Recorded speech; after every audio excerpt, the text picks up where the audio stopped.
My friends, the mainstream media doesn't want you to know about it, but the Ukrainian military is in agony as it is facing yet another disaster in Donbass. And I'm not talking about the situation in Pokrovsk, but in Vuhledar. This was the frontline situation at the time of my last video in this sector by the 17th of July. And this is the situation now. Ukraine is getting its cheeks clapped. As we can see on the map, the Russian army is 5 kilometers away from completing the encirclement of the infamous fortress city of Vuhledar. No! If things continue like that, Russian forces could overwhelm enemy positions and press another 25 kilometers forward in the southern part of Donetsk Oblast. You know, Igor means business when his tank looks like that, and his commander yelling, "За мной! Вперед!" You know things are serious when the Kyiv Post reports factual information. Russia makes gains near Fortress Vuhledar as its Donbass offensive rolls on. Honestly, I haven't seen a Russian operation as perfectly planned as the one we're witnessing now near Vuhledar. In the last 2 months, Russian armored columns are advancing at a much faster rate all around Vuhledar. That's because the Russian command in the sector improved its maneuvering skills. Instead of concentrated head-on attacks, Russian forces spread out and tried to bypass enemy stronghold.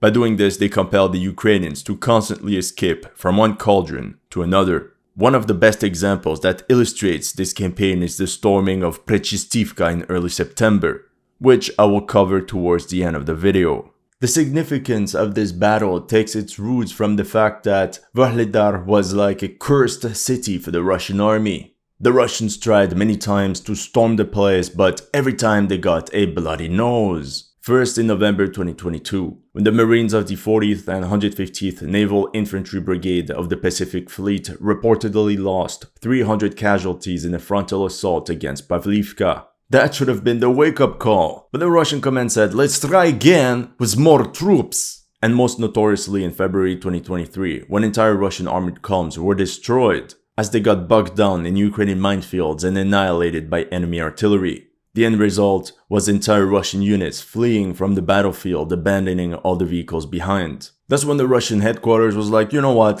let's take a break from Vuhledar for a while. It's about how hard you can get hit and keep moving forward. How much you can take and keep moving forward. Fast forward to 2024. Now Vuhledar is in actual danger of falling into enemy hands. And if that happens, it would mark one of the greatest revenge story arcs of the Ukraine war. The same naval brigades that everyone laughed at returned to the battlefield, unbroken. From the shame of past defeats, we could be witnessing the birth of one of Russia's most brilliant victories. That's because the Russian army has greatly evolved both its tactical and operational capabilities. Their latest offensive against Vuhledar demonstrated that with proper planning and coordination, mechanized assaults could completely overwhelm enemy positions without huge losses. Just like that, Ukrainian strongholds crumbled one after the other. Many times flanked on both the right and the left wing, Ukrainian units had no other choice but to pull out early to avoid long-term consequences. Our men are running from the battlefield. All hope is lost. So today we'll go through a step-by-step operational analysis of the Battle of Vuhledar. But we'll also take a look at the detailed combat actions from a tactical perspective, so that you can get the full picture. Welcome to HistoryLegends, and here are the latest news of the Russo-Ukrainian war. If you're new to this channel, make sure to like and subscribe. As you know, some of my videos have been targeted with limited or no ads. So make sure to check out my Patreon or PayPal to keep the show running. Thank you to everyone that has already helped, and welcome to the headquarters. July 2024. The Vuhledar front stretches for about 50 kilometers from Novodonetsk all the way to the hamlet of Pobieda. At its center lies the jewel of South Donetsk Oblast, the fortress city of Vuhledar. This place was a real citadel due to its concentration of high-rise buildings surrounded by kilometers of flat, open terrain. In the end, after many unsuccessful frontal assaults over the years, the Russian command decided to bypass the fortress city altogether. As a summary, the campaign really started in October 2023 with the objective of the capture of the village of Novomikhailivka. The battle lasted for 7 months, with a reported loss of nearly 300 armored vehicles for the Russians. It was mission accomplished with the capture of the settlement on the 28th of April 2024. But then the Russian army really used its momentum in order not to allow the Ukrainians to catch a break and rebuild new fortifications. From this moment on, the next objective was to gain control over the TO524 road linking Vuhledar to Kostiantynivka. Now let's fast forward to current events. Between the 17th and the 21st of July, no major territorial changes could be reported. It was a calm before the storm. On the 22nd of July, Russian forces made progress on a 7-kilometer front with a maximum thrust of 2 kilometers. The Russian army regrouped once again for 3 to 4 days and on the 26th, achieved another 1.5 kilometer advance. That's when the Russians really knocked over the Ukrainian line of defense. The next day on the 27th of July, they gained yet another 1.5 kilometer.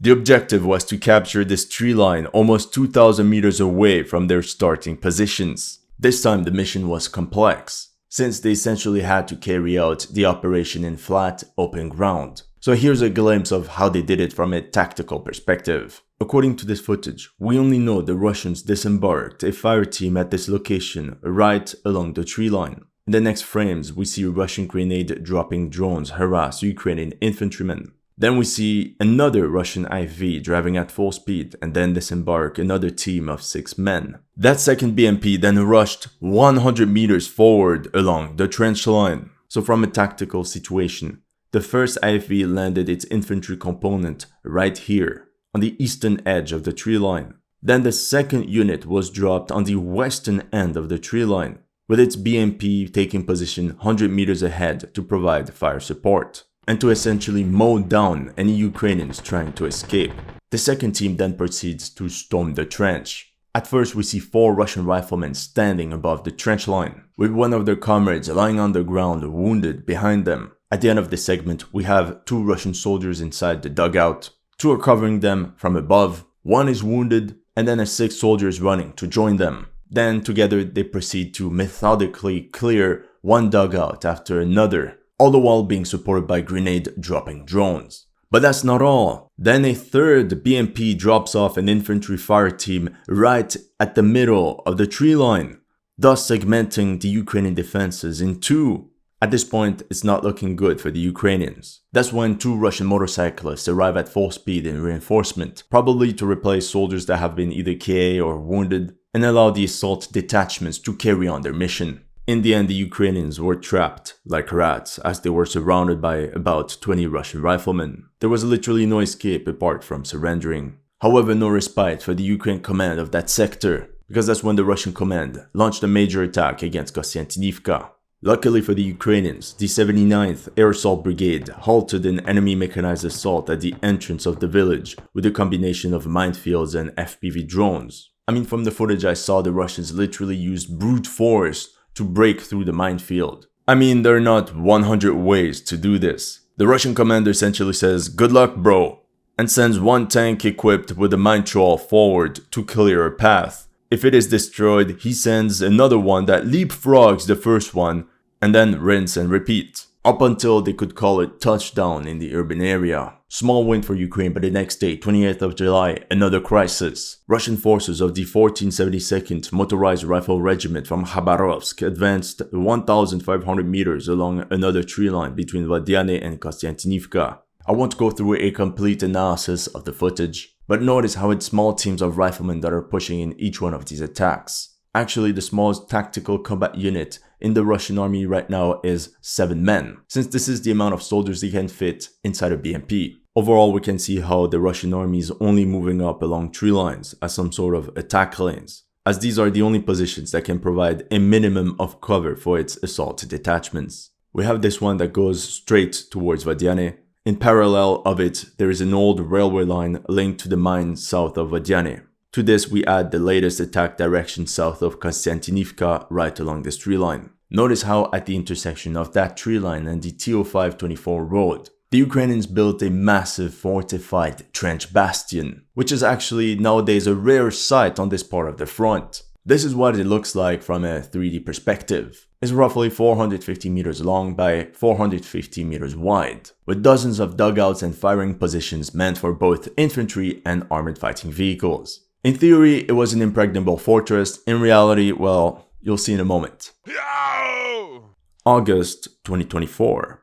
Using the same concept of attack lanes, we could see Russian units press along one of these tree lines perpendicular to the TO5-24 road. And we could think it was some sort of race. Which attack lane do you think got there first?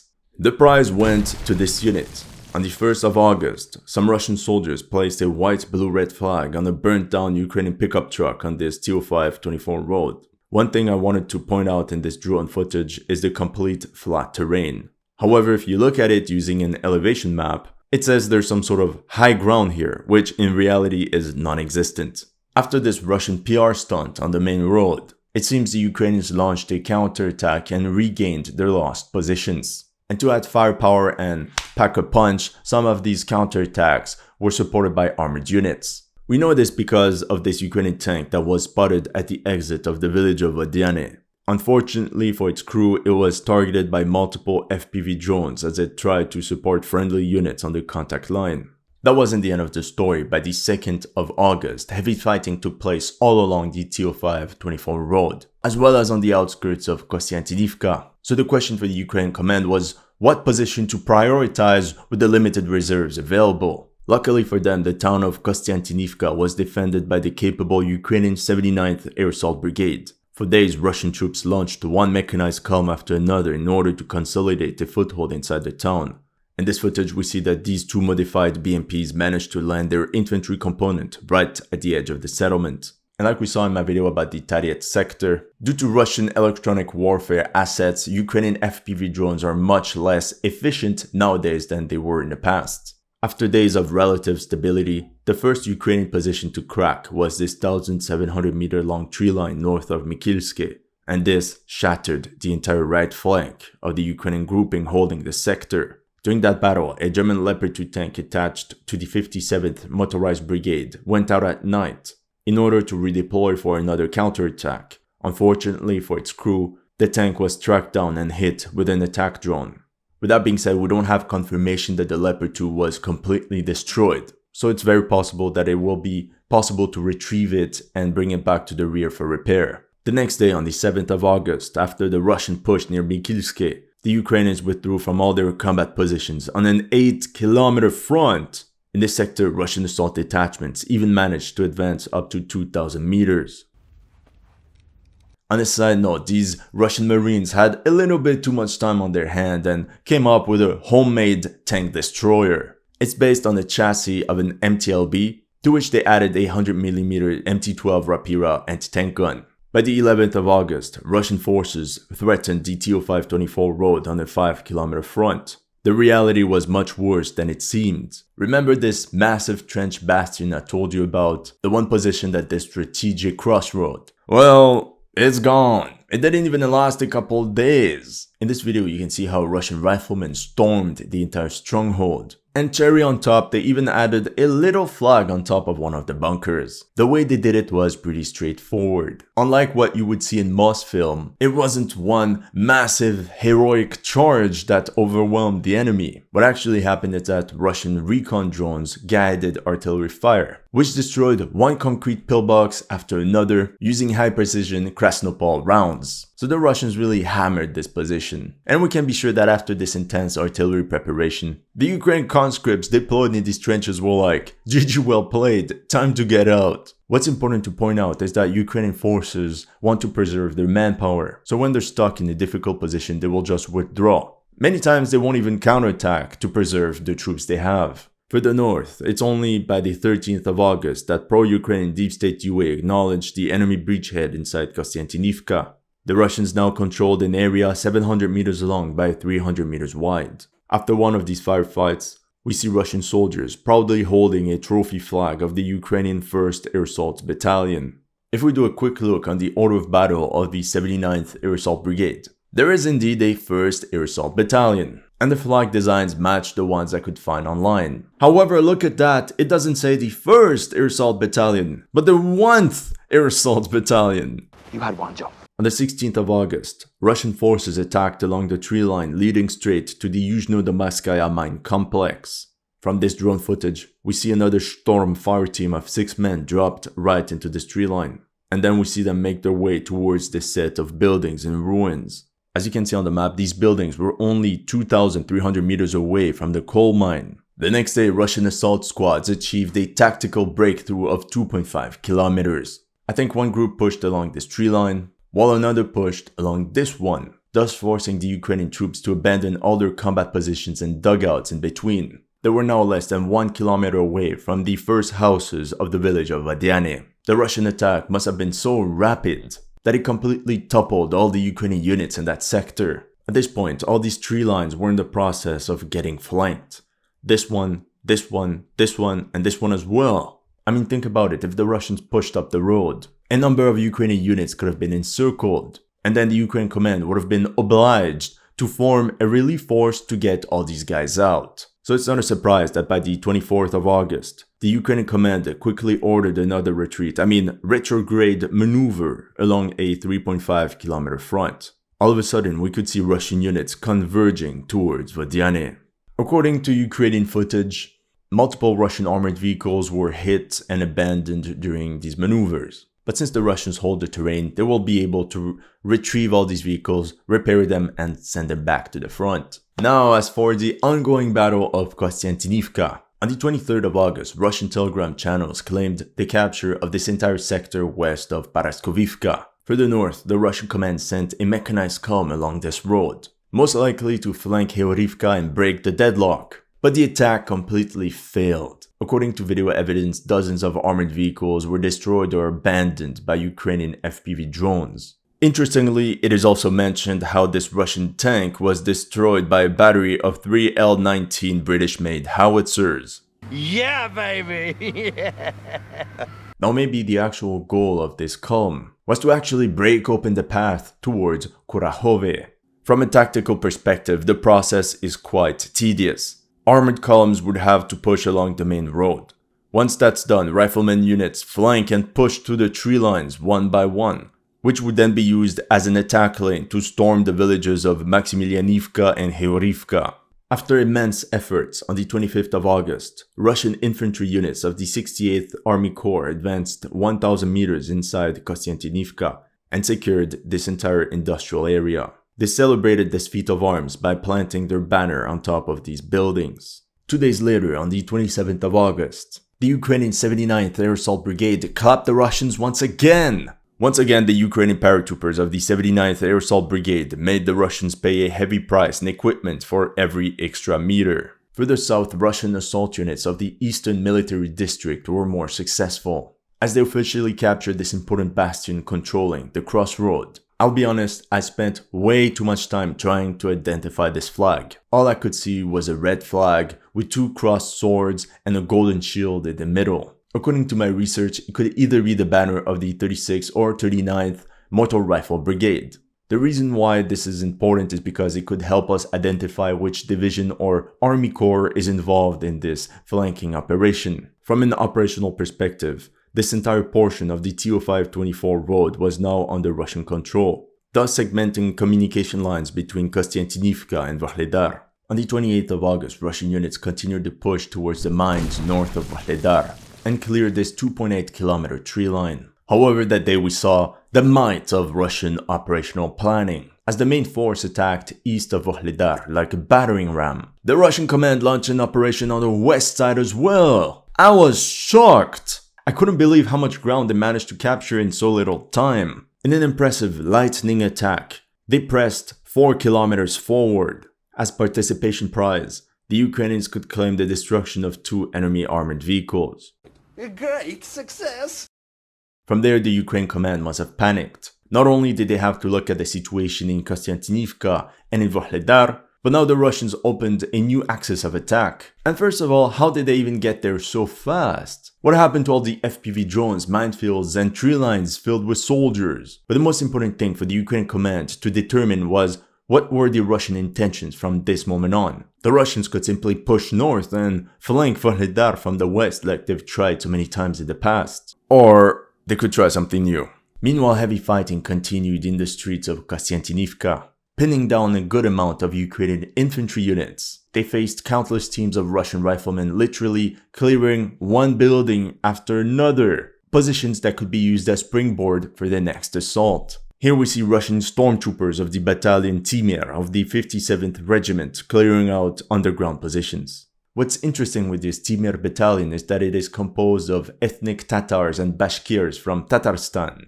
That explains why at the end of the combat video we see stormtroopers holding this relatively rare flag. It's the one of the Russian Republic of Bashkortostan, the homeland of the Bashkirs. There are about 100 to 120 signatures on the flag, indicating that it's probably a company-sized unit that stormed Ukrainian positions. According to the BBC-funded Mediazona, at least 2,006 soldiers of the region were confirmed as KIA, the fourth region that suffered the most casualties from across the entire Russian Federation. This Russian article reported, a year ago, Tatarstan sent 2 volunteer battalions to the SMO. For 12 months, we constantly heard news about the Alga fighters, but almost nothing was heard about Timir. Remember, I told you about this Alga battalion in the past. They're actually the ones that got shredded in February 2023 at the gates of Vuhledar. This unit that got hammered is actually the Alga battalion of volunteers from Tatarstan. Here you can see a video of this same battalion from Tatarstan preparing to be sent to Ukraine. In the article, we also learned that the Timir battalion held the line during Ukraine's summer counteroffensive near the village of Prechystivka from the 15th of June to the 23rd of July, after which they were rotated out. On the 30th of August, the Russian army claimed the full capture of Prechystivka after 2 months of battle. With this victory, the Timir battalion from Tatarstan avenged the failure of its brother unit, the Alga battalion. With that being said, pro-Ukrainian deep state UA still didn't report Prechystivka as being fully controlled by the Russians. I think they can only mark a certain amount of lost ground per day. Otherwise, the Telegram channel admins will be sent to the front. The next day, on the 31st of August, it seems the Russian command gathered a large mechanized formation for a knockout blow to push beyond Prechystivka. It was pure brute force tactic, literally just shove it in. Now, according to reports of the Ukrainian 79th Air Assault Brigade, the Russians did not succeed in achieving surprise. The armored vehicles were detected in time by our aerial reconnaissance. And then they say how they managed to destroy 3 Russian tanks and 3 IFVs out of a force of 21 armored vehicles. What kind of sorcery is this? How could they claim their mission was a success when over 70% of the enemy column made it through? So in the end, this Russian attack was a success, and it allowed them to take over this entire residential sector west of Prechystivka, while their comrades in Prechystivka also made a lot of progress. Now, a little side note, at first I didn't know where this footage was recorded or where the battle took place. I was about to discard it when I saw this one frame where we see some sort of destroyed bridge. I was like, hold on, I remember this place. Fun fact, we know this because a Russian troop transport nosedived while crossing the stream on the western end of the village on the 4th of June. It's actually the exact same spot. It's crazy to think that I know the Donbass now better than my own region. September 2024. By early September, I speculate that the Ukrainian command withdrew some units from the South Donetsk front in order to plug the gaps near Pokrovsk. And this grille de lecture allows us to understand why the 2nd of September was a disastrous day for Ukraine. On the west side of Vuhledar, the Russians successfully achieved another lightning dash of 4 kilometers. It was a pure cavalry charge. Not only did they reach the gates of Prechystivka, but they took control of 2/3 of the village at once. And while the Ukrainian defenders were busy dealing with this assault detachment, the Russians launched a surprise attack from Novomayorsk and broke through another 5 kilometers of Ukrainian line just like that. 100% despite the crumbling front line. The Ukrainian command underestimated the Russians. For sure, they depleted some of the strongholds in that sector to replenish combat units near Pokrovsk. It's that sort of micromanagement that many people are angry about in the Ukrainian armed forces. Russian intelligence services spotted this entire rotation of forces, and that's where they attacked. Here's some drone footage of this entire operation. The attack was led by the Marines of the 40th Naval Infantry Brigade. It was a massive mechanized assault. Here we see 12 armored vehicles driving along this tree line. The first column went on the main road and drove by this left turn. This probably means they left from Yevhenivka, pushed 8 kilometers along this forested area and these tree lines. From there they continued on the main road until they reached the entry point of the village of Prechystivka and started spraying at all the neighboring houses. We can speculate that right after that, the infantry component was disembarked and they cleared all the buildings one by one. Ultimately, we see this Russian attack force pushing along the 3 only streets of the settlement, so essentially 4 vehicles on each axis. Now if that wasn't bad enough, a second Russian column attacked along this tree line and stormed Prechystivka from the rear end. It was a legit double penetration. That's actually the new Russian tactic. At first I didn't believe it, but look at this footage. Here we see a road with a tree line on its left side, a fenced area, and these big rectangular white buildings side by side. Now if we look at the western end of Prechystivka on a 3D map, here's the road, the tree line on its left side, the fenced area, and these big rectangular white buildings side by side.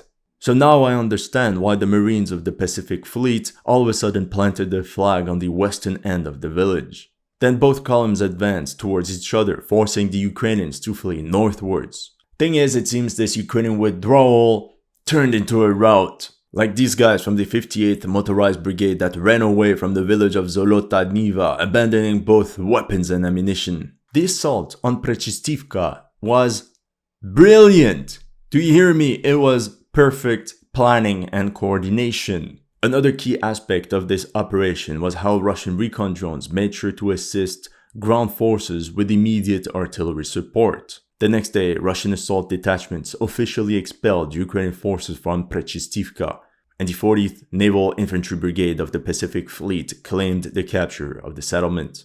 How about we go down memory lane?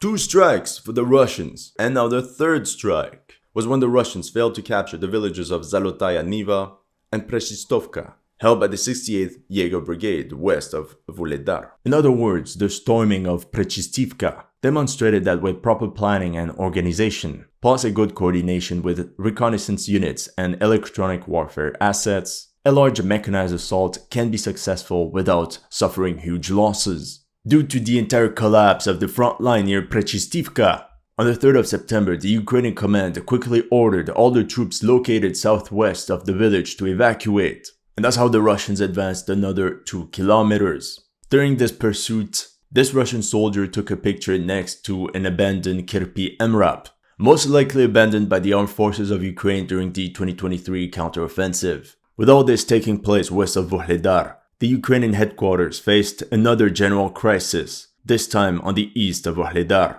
Already by the 1st of September, forward elements of the Russian army got a foothold inside the Yuzhno-Donbasskaya No. 1 mine, located halfway between Vodyane and Vuhledar. As you can see in this video, an entire fire team of riflemen was disembarked by this BMP under heavy enemy fire.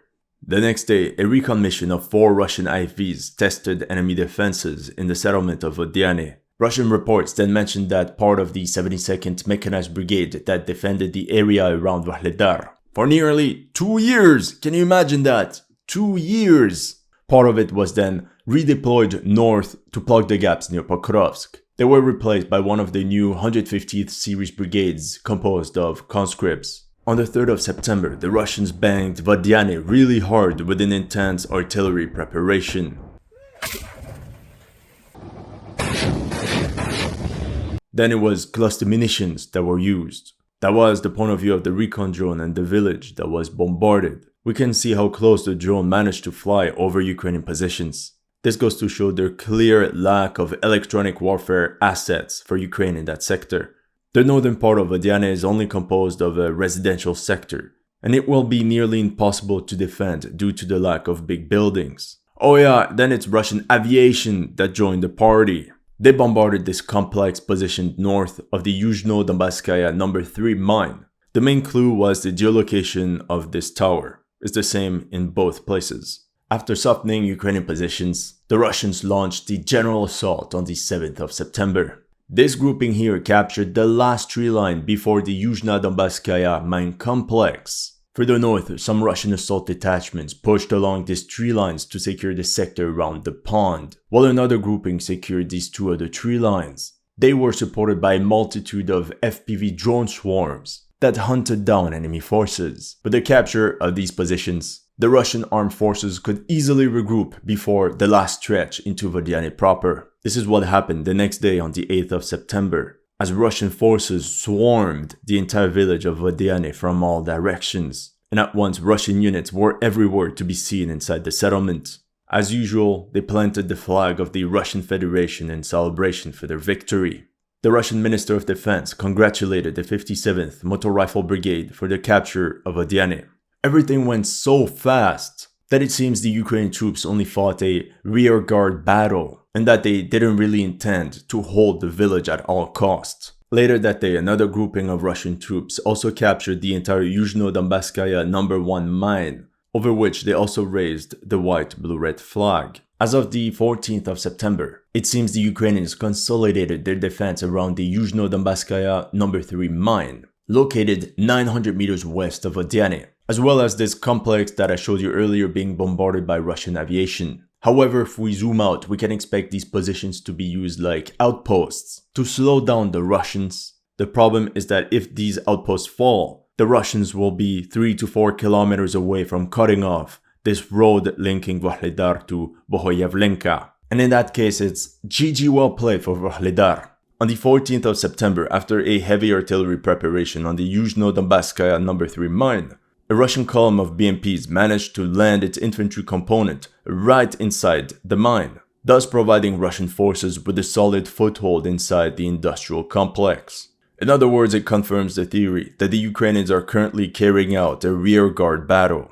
The same day, Russian assault detachments also progressed 3,000 meters towards the village of Katerinivka, as they cleared one Ukrainian dugout after another. During this attack, one of their tanks got damaged, but it was quickly pulled to the rear with the help of an engineering vehicle. The next day, on the 15th of September, according to Ukrainian drone strikes, forward elements of the Russian army got a foothold inside Maximilianivka, thus pushing them one step closer to the city of Kurakhove. What can we expect in the coming days and weeks in the Vuhledar sector? If we use this map of the number of fires, Russian artillery focused on targets in Bohoyavlenka, Novoukrainka and Zolota Niva.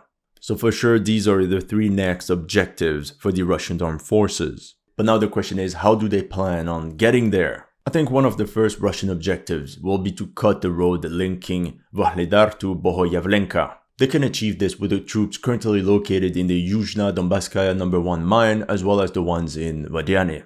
To do so, they will have to capture these 4 strong points. Once this is done, Vuhledar will be in operational encirclement. If combined with an attack out of Pavlivka, the Russians could very well close off the cauldron, and this time there will be no elite reserve units available to rescue the encircled troops, like what was done by the 3rd Assault Brigade Azov in Bakhmut and Avdiivka. If the Russian command has enough reserves available, we could see them storm Bohoyavlenka at the same time, in order to prevent the Ukrainians from solidifying their fortifications. And if they manage to storm the village at once, they could continue towards Trudove. This maneuver could be combined with the mechanized assault out of Kostiantinivka in order to squeeze the Ukrainians out of all these villages and force them to flee northwards towards Kurakhove. On the western side of the battlefield, it's just a matter of time before Zolota Niva falls into Russian hands. The question is, what will they do after that? One option would be to push towards Novoukrainka